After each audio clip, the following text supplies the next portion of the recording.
Hey, sports card fans, it's John, Wade Boggs fan. Hope you're all doing well and happy Thanksgiving.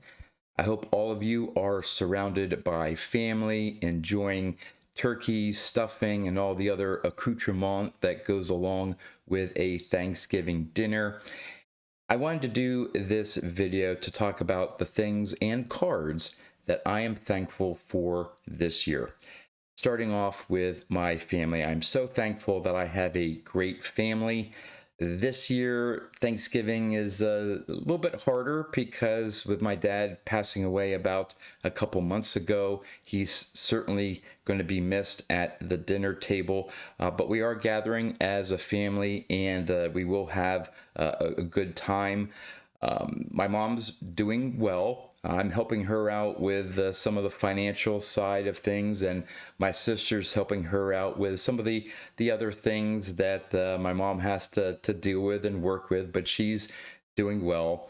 Of course, I am extremely thankful for my amazing wife.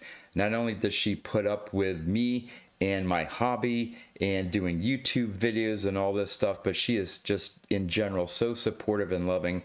Absolutely just hit it out of the park with marrying her. She's so amazing. And of course, my son. Most of you know, I've said in a few videos, he's in the U.S. Army. Unfortunately, he won't be home for us for Thanksgiving. He's currently deployed overseas. That's all I can really say. Hopefully we'll have a chance to talk with him today, but that's not certain with the time change or the time difference. Not sure if we'll be able to speak with him today, but he's doing well, enjoying being overseas where he's located, at least for now. He should be home sometime during the summer. So but yeah, family, wife, my son, so thankful that I have them in my life. The next group of people that I'm really thankful for are the guys and gals of the Boggs Trust. What a great group of people. We've become really close friends, all surrounded by our love for Wade Boggs and our Wade Boggs collections. And I'm extremely thankful, especially for this year at the National, and a special thank you to Wade Boggs for taking the time out of his schedule and going to the Boggs Tavern and just spending the day with all of his fans, talking about all his experiences and stories of being a ball player, and checking out some amazing memorabilia and cards and so on that my buddy Rich has accumulated over a couple decades. And just being able to spend an entire day hanging out with Wade Boggs was just so amazing, and I'm so thankful for that opportunity.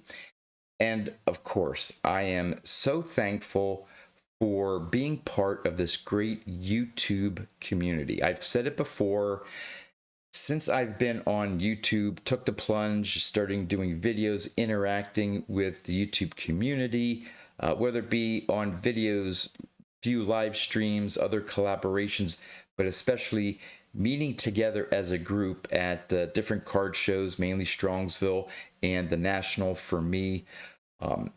It has it's increased my joy of the hobby in ways that I couldn't have even imagined prior to 2020. So I want to give a special thank you to all of you who I've become friends with and some just acquaintances with, but all the people that I have interacted with. Just thank you for making my enjoyment of the hobby so much better, and it's all because of you. And finally, there are some cards that I am extremely thankful for that I have the ability to have in my collection. Now, many people have said that there's always someone out there that has a bigger, better, larger, more expensive, rarer collection than you do. And that's true.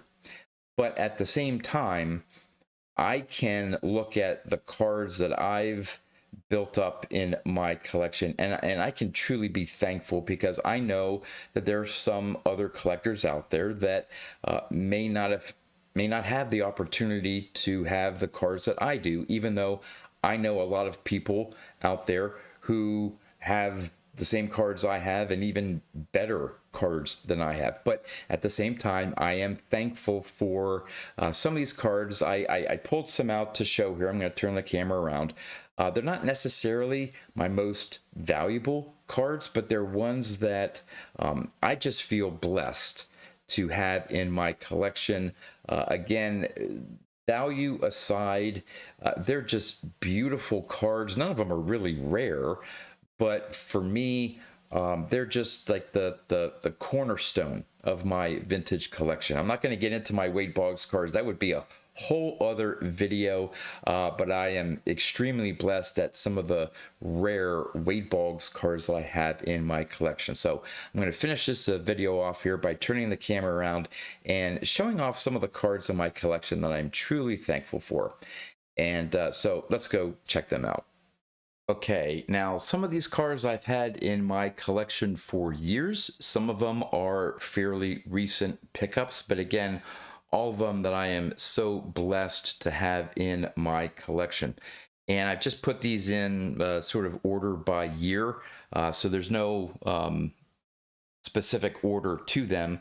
But the first one here is the T206 Christy Mathewson dark cap. I've always wanted a Christy Mathewson card in my collection. I've had this one in my collection for about 10 years now. And when it comes to Christy Mathewson, not only amazing Hall of Famer, probably one of the top 5 pitchers of all time, arguably. Christy Mathewson has a local tie to me. He was a graduate of Bucknell University, and I got my master's degree at Bucknell.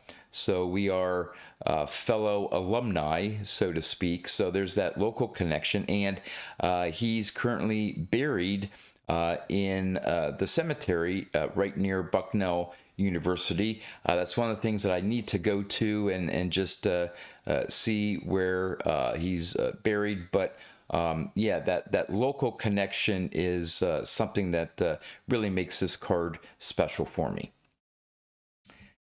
Next, the Stan Musial 48 Bowman. I've told the story. I'm not going to go into all the details, but this was not an anticipated national purchase. I just happened to see it, caught my eye. I am so glad that I was able to and did pull the trigger in purchasing this card. It's just an amazing example of this card, and so blessed. Again, if I didn't spot this in the display case and give it a second look, I wouldn't have this card today. It was just one of those special purchases, and yeah, I'm so glad the stars aligned to allow me to have this card in my collection. Next, maybe a surprise to some, but the 1950 Bowman Bob Feller. It's my only Bob Feller card so far. No, I tell a lie. I do have the 52 Topps Bob Feller, but this card is just so beautiful. There's just so many things about it, and again, this was a national purchase that was not on my radar. I was not looking for this card, but I saw it and it spoke to me, and just so happy I went with my gut. There's certain cards that, yes, I have targeted on my list for certain shows. I want to try to find this card or that card, or even have backups. Okay, if I can't find these particular cards, here's some other cards that I want to look for. This wasn't even on a backup list, but so glad that, again, I was able to and did purchase this card. It's just so beautiful. Speaking of beauty, again, and this is going to be a theme, I mean, these cards, regardless of the value, they're just beautiful cards. another 1950 Bowman, the Yogi Berra. Not a high grade copy, but it's just, and I want to refrain from using the word iconic, but there's just something about this card. Again, it was one that I saw on eBay, so this wasn't a National or Strongsville pickup. Saw it on eBay, and I probably saw this card on someone else's video or others' videos, and it's just like, wow, I want to have that card in my collection. And I saw one pop up. I don't know if I specifically was searching for it because I saw it on someone's video, but once I saw this copy, and because of the low number grade, I was able to afford it, and so happy that I have this 1950 Bowman Yogi Berra in my collection. Keeping with the Bowman theme, now this is a card that I've had in my collection for some time. This was actually a card I bought ungraded from my local card shop. And again, I don't know if I'll ever own a 51 Bowman Mickey Mantle, let alone a 52 Topps Mickey Mantle. And so to have a second year Bowman Mickey Mantle is just, every time I look at it, I'm amazed that I own this card. And I had it reholdered at this year's National, so it's free from its BVG slab, and it just looks even better. Love the pose there of Mickey Mantle. And to have a second year Mickey Mantle card is just, I'm so thankful that I have this. Speaking of 52, we'll stick with the 52 Bowmans here. Another card I bought ungraded. It's still in its BVG slab, but this 1952 Bowman Stan Musial, just a beautiful card. Another local card shop purchase, probably close to 10 years ago. I think a lot of these ones that I purchased at my local card shop were done around 10 years ago. Just such a beautiful card. Love the 52 Bowman set, and so happy that I have this card in my collection. Back to Mickey Mantle, talking about a second year card. His second year Topps card, such a beautiful card. This was a local card shop pickup along with the others there that I showed off. And yeah, it's not the highest grade, but I did get it out of its BVG slab at the National. This is another one that I crossed over. I don't care what the number grade is. I just absolutely love this card, and so fortunate that I have both second year Mickey Mantle cards in my collection. I don't have a ton of Mickey Mantle cards. There's a lot I still need for any type of player run, but the ones that I do have, I am extremely fortunate to have. Speaking of Mickey Mantle, this one here, this was a surprise purchase for me at one of the Nationals. I forget, 3 years ago, I think. I bought this card after the next card I'm going to show off. That was my big National purchase, and I did not think that I would have the funds to buy this card after purchasing the next card I'm going to show off. And to have this again, it's in poor condition, but just love that image of Mickey Mantle. Love the centering, and unless you look really closely, if you're looking at it from here, yeah, there's some flaws, but you don't see what some of the major flaws are that give it a PSA 1. It's just a great looking card. And again, to have any Mickey Mantles in your collection is something, and really grateful to have this one. And the card I was talking about, and this is one where even as a kid, looking through price guides and different things, my connection with my mom and the Red Sox and grandparents and rooting for the Red Sox as a kid, and still to this day. The 54 Bowman Ted Williams, the card that should never have been. Not super rare. You can find copies out there, but obviously this one was removed from the print run because he had a contract with Topps. And just love that image of Ted Williams. This was a card that I had always wanted to have in my collection, and so fortunate that I now do. Continuing with Ted Williams, I'm going to show this off as a pair. I have the bookends of, from the 1954 Topps set. This one I've had for a long time. In fact, this is the second copy I've had of card number 250. I bought one, I think, at the 2015 National, ended up selling that one, regretting it, and as soon as I was able to, repurchased the copy of this, and this was a national purchase, I believe, because I saw it at the Strongsville show earlier this year, and the seller still had it and hadn't sold it, so it was my cue to pick it up. So I now have the two Ted Williams bookends from the 1954 Topps set. So thankful for that. Just a few more here.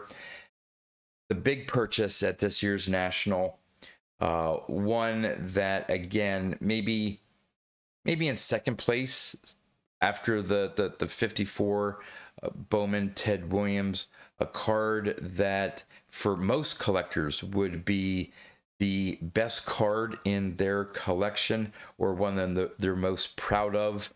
And of course, it's the 54 Topps Hank Aaron. I'm so glad, you may have argued that I paid too much, or I paid even more by switching it over from an SGC slab to a PSA slab. I don't care. The fact that I was able to save up enough money for this year's National to be able to afford this card, I think it was it's Eric Fourleaf, those back pages. Sorry, Eric, those back pages. It's never a bad time to buy a Hank Aaron card, and now I can say I have one in my collection.